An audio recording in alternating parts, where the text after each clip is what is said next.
Falsettos is my favorite musical. I saw it on Broadway when I was 16 years old, 5 times. And it was the first time I had ever seen something that felt like what family felt like to me, with its craziness and its zaniness. I am so excited and thrilled and honored to be a part of this production of Falsettos. It is a show like no other. It is funny and absurd and heartfelt and sad and beautiful and all of these things mixed into one. Listening as these men who aren't quite men yet but aren't boys make noise.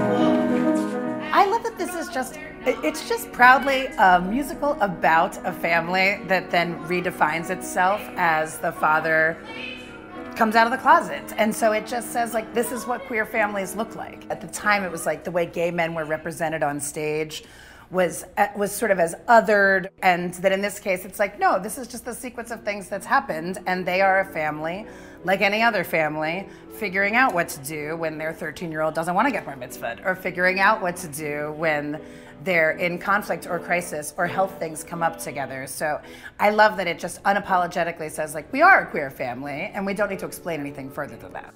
It's interesting that Falsettos is dealing with the beginning of the AIDS epidemic without ever actually mentioning that word, because we're dealing with a mysterious disease in the show, and we, as not just a society in the United States but around the world, know very much what it's like to experience an unknown disease that is impacting so many people.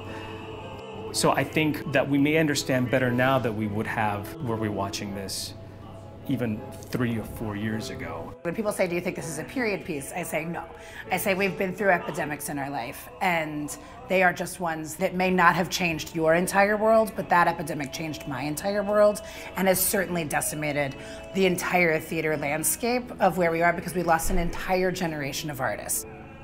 It's a queer love story. It's a story about family. It's a story about connection. It's a story about loss. And it's just beautiful. Stories of love are not always tied up in a bow at the end. It hurts not to love him. It hurts when love fades.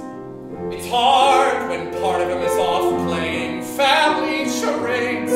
I hope that people come back and cherish and celebrate the joy of being in a room with strangers again and sharing stories and practicing empathy and laughing together in big groups and crying together in big groups, which are all the things that were taken from us in the past couple of years. I do hope that you'll come see this show, and then you'll come see lots more.